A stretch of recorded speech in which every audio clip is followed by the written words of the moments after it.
जी अस्सलाम वालेकुम क्लास। ये आपके पास जो है प्रॉब्लम नंबर 2.10 है, जो आपके पास मीग्स एंड मीग्स की 11th एडिशन से है।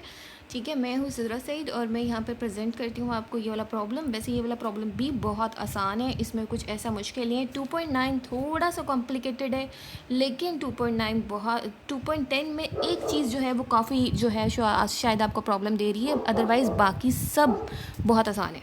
ठीक है, तो हम क्वेश्चन शुरू करते हैं विदाउट एनी टाइम वेस्ट। ठीक है, सो अगर आपको यहाँ पे जो है क्वेश्चन पढ़ने में थोड़ा सा प्रॉब्लम हो रहा है तो आप अपने बुक जो है वो ओपन कर लें। 11th एडिशन है मीग्स एंड मीग का। ठीक है, और 17 एडिशन के जो आपके पास प्रॉब्लम है, आपके पास 2.5, आपके पास प्रॉब्लम नंबर 2.5 ए और 2.5 बी जो है वो सेम है। ठीक है, ये आपके पास जो है वो बिल्कुल सेम है, वो आप चेक कर लिएगा, आप करके देखिएगा खुद क्वेश्चन को। ठीक है, तो यहाँ पे जो है आपके पास क्वेश्चन में कह रहा है कि हॉलीवुड स्क्रिप्ट जो है वो यहाँ पे सर्विस प्रोवाइड करता है।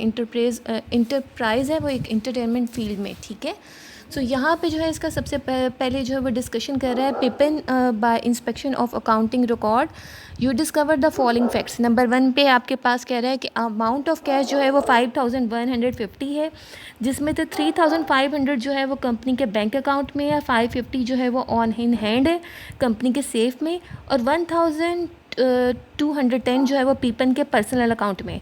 ठीक है, सो यहाँ पे अगर आप जो है वो देखेंगे टोटल कैश अमाउंट जो है 5150 में से आपको जो माइनस करने पड़ेंगे, जो इसके पर्सनल सेविंग अकाउंट में जो उसने ऐड अप कर दिया हुआ है वो आपको माइनस कर लेना है। ठीक है, अब इसके जो है आपको, ठीक है, अब सेकंड पे देखें कि on one of the note receivable in the amount of 500 जो है वो इसने 500 का वो क्या है चक्कर कि पीपम ने जो है वो रिसीव किया है पोकर गेम में। दरअसल इसने खेला सेवरल ईयर अगो और इसने जो है पोकर गेम हार दी। अब इसने क्या किया कि जो बीके को इसने साइन करके दे दिया एक IOU कि 500 जो है वो कंपनी के नेम पर। ठीक है, देखो पीपन ने जो पोकर खेला वो इसका जो है वो पर्सनल मसला है। ठीक है, इसका पर्सनल मामला है, इसको खुद सॉर्ट आउट करना चाहिए, ये कंपनी की प्रॉब्लम नहीं है। ठीक है, सो यहाँ पे 500 जो है बेसिकली इसके जो है वो नोट रिसीवेबल में नहीं आता। सो नोट रिसीवेबल में 2700 जो टोटल अमाउंट है इसमें से आपको माइनस करना पड़ेगा। ठीक है, 2700 आप देखेंगे नोट रिसीवेबल में है तो इसमें से आपको माइनस करना पड़ेगा 500। तो जो भी अमाउंट आएगी वो आपका नया नोट रिसीवेबल बनेगा, वो होगा 2200। ओके, अब आपके पास जो थर्ड पॉइंट है वो कहता है कि ऑफिस फर्नीचर जो है जिसमें से 2900 जो है वो पीपन का एक ने रग जो परचेज़ किया था, उसमें से जो है उसने कैश की पेमेंट की हुई है 2900। ठीक है, और जो इसमें जो टोटल कॉस्ट थी रग की वो 9400 थी, जो बिज़नेस ने 2900 जो है वो कैश में पेमेंट की हुई है। तो पीपन ने क्या किया है कि ऑफिस फर्नीचर में 2900 रग की पेमेंट इंक्लूड की है। ठीक है, जो बाकी जो इसने 6500 का जो इसने नोट पेबल बना के दिया है वो इसने यहाँ पे इंक्लूड नहीं किया है। सो क्या है यहाँ पे कि जो 6500 है चाहे वह नोट पेबल में भी है, लेकिन उसने वो जो है वो 9400 का जो है वो टोटल ऑफिस रग की पेमेंट है, 2900 नहीं है। ठीक है, तो यहाँ पे 9400 जो है आपका ऑफिस फर्नीचर में आना चाहिए, ना कि जो है 8850। सही, इसने नेक्स्ट क्या किया हुआ है कि दरअसल ये 8850 कैसे बनता है। उसने क्या किया, नंबर 4 में आप चेक करें कि उसने एक कंप्यूटर परचेज़ किया हुआ है, उसको भी इंक्लूड किया हुआ है ऑफिस फर्नीचर में। ठीक है, वो है 2525 का, और वो उसने क्या किया अपनी बेटी को इस्तेमाल करने के लिए दे दिया यूनिवर्सिटी के काम के लिए। अब क्योंकि ये इसने ऑफिस के नाम पे कंप्यूटर तो परचेज़ किया है, लेकिन इसने अपने पर्सनल यूज़ के लिए जो है वो इसको इस्तेमाल कर रहा है, तो बेसिकली ये चीज़ ऐड अप नहीं होगी। सो नंबर 4 को क्रॉस कर लें, ये आपके उसमें नहीं आता। जो एक्चुअल में ऑफिस फर्नीचर का टोटल बनता है वो 9400 बनता है। ठीक है, वो 8850 नहीं होगा। सही, ये जो 8850 है इसकी जगह ऑफिस फर्नीचर में आपने एसेट्स की साइड पे देखेंगे आपको सेकंड लास्ट पे मिल जाएगा। यहाँ पे जो है वो आपके पास 9400 बनता है। ओके, सो यहाँ पे आपके पास नंबर 5 आता है। अदर एसेट्स में यहाँ पे 22400 क्या किया है उसने कि कंपनी के जो है उसने टैक्स पे किया हुआ है। ठीक है। अब जो टैक्स है वो उसने अदर एसेट्स में जाके लिख दी है। और आपको एक बात बता दूं कि टैक्स आपका एसेट नहीं होता, ठीक है। टैक्स जो है वो आपका एसेट नहीं होता। इस पे फिर कभी बात करेंगे कि टैक्स को हम कहाँ पे लिखते हैं, लेकिन यहाँ पे आपका टैक्स नहीं आता है। यहाँ पे अदर एसेट्स बैलेंस शीट में आपका टैक्स जो है वो आपका नहीं आता, वो ना ही आपका अदर एसेट होता है। टैक्स जो है वो कभी भी बैलेंस शीट में आप ऐड करते ही नहीं हो, ओके। सो यहाँ पे 5 नंबर भी आपके पास टोटल क्रॉस हो जाएगा, इसका बैलेंस शीट से कोई लिंक नहीं है। नंबर 6 आपके पास आ जाता है। नंबर 6 आप चेक करोगे, इसमें लैंड की जो है उसने क्या किया है कि उसने टोटल जो कॉस्ट थी वो 39,000 थी, ठीक है। जो इसकी उसने फ्यूचर में उसको मार्केट वैल्यू देखा तो उसको 70,000 मिला, ठीक है। जो उसकी इंक्रीज वैल्यूएशन का मतलब यही होता है कि उसकी मार्केट वैल्यू है 70,000, लेकिन इसका यह मतलब नहीं है कि 70,000 को वो बैलेंस शीट में लिखेगा। मैंने आपको फिर भी बताया कि जिस कॉस्ट पे हम लोग परचेज़ करते हैं हम सिर्फ उसको ऐड करते हैं, हम लोग जो है मार्केट वैल्यू को कभी भी जो है वो आपकी बैलेंस शीट में नहीं लिखते। सो यहाँ पे 39,000 ही आपकी जो है लैंड की प्राइस बनेगी, 70,000 नहीं होगी, जो कि इसने गलत ऐड किया हुआ है। सही यहाँ पे आप देखेंगे आपकी लैंड की इसने जो है वो आपकी लिखी हुई है 70,000। 4th नंबर पे आपके एसेट साइड पे, जो कि गलत है, इसकी जगह आपके पास 39,000 आना चाहिए, ठीक है। अब आपके पास जो 7th पार्ट आपके पास बनता है वो अकाउंट्स पेबल इंक्लूड बिजनेस डेप्ट ऑफ 32,700, ठीक है। 32,700 का इसने जो है वो अकाउंट्स पेबल में कह रहा है, जिसमें आपने जो है 3,105 जो है बैलेंस ओन्ड ऑन पिपन के पर्सनल अकाउंट में, ठीक है। सो यहाँ पे बेसिकली 3,105 जो है वो आपके पिपन के पर्सनल अकाउंट में, जो इसने क्या किया है अकाउंट्स पेबल जो है वो 35,805 है, ठीक है। लेकिन आपने क्या करना है, जो बिज़नेस डेप्थ है वो आपके 32,700 बनता है। 3,105 जो पेपन का पर्सनल मसला है वो पेपन का पर्सनल मसला है, वो बिज़नेस का मसला नहीं है।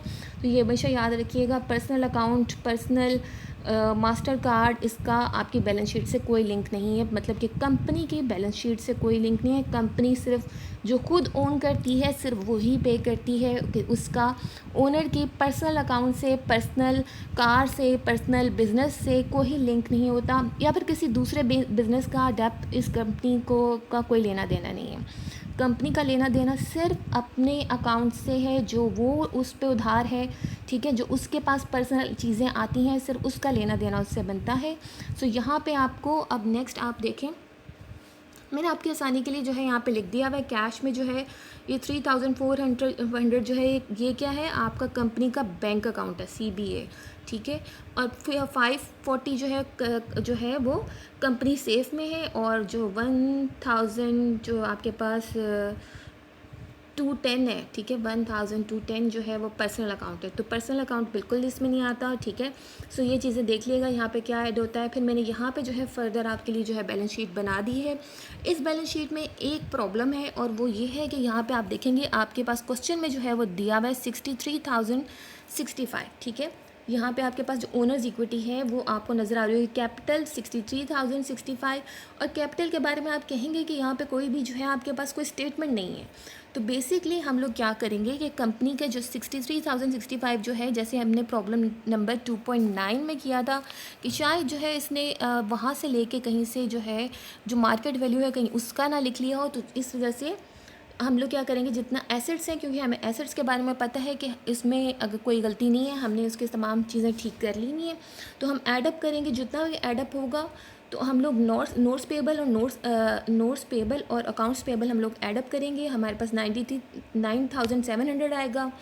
99,700 को हम माइनस कर देंगे टोटल एसेट्स से, तो हमारे पास आ जाता है कैपिटल, ठीक है। कैसे आता है दोबारा बता देती हूँ, जितना भी हमारे पास टोटल आ रहा है उसमें से हम लोग माइनस करेंगे कितना, 9970, ठीक है। तो हमारे पास आ जाता है, ठीक है, 9100, ठीक है।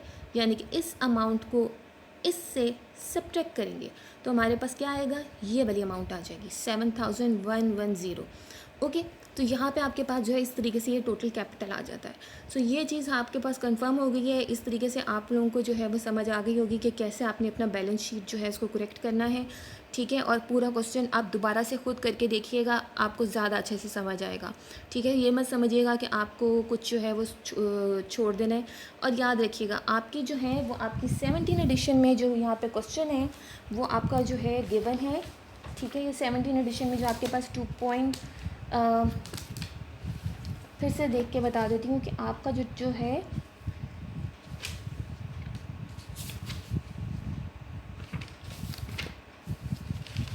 17 एडिशन में सबसे अच्छी बात ये है कि उसमें जो है बहुत सारे आपके पास क्वेश्चंस हैं। उसमें पार्ट ए और पार्ट बी आपके पास प्रैक्टिस के लिए आपको ज़्यादा क्वेश्चन मिल जाते हैं। सो यहाँ पे आपके पास जो है 2.10 बी है, ठीक है, 2.10 बी और 2.9 बी, ठीक है, 2.9 बी और 2.10 बी, ठीक है, 2.9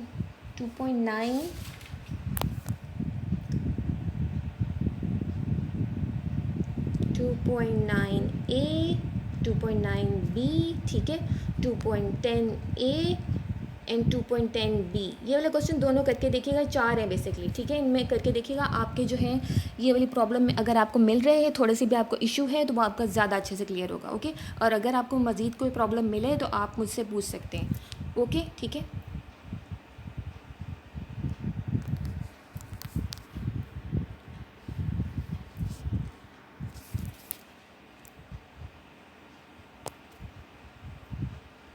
ठीक है, इसी तरीके से हम अपनी वीडियो को एंड करते हैं यहाँ पे। और जो है अगर आपको यहाँ पे कोई भी इशू हो तो आप मुझसे पूछ सकते हैं फ़र्दर, ओके। अल्लाह हाफ़िज़।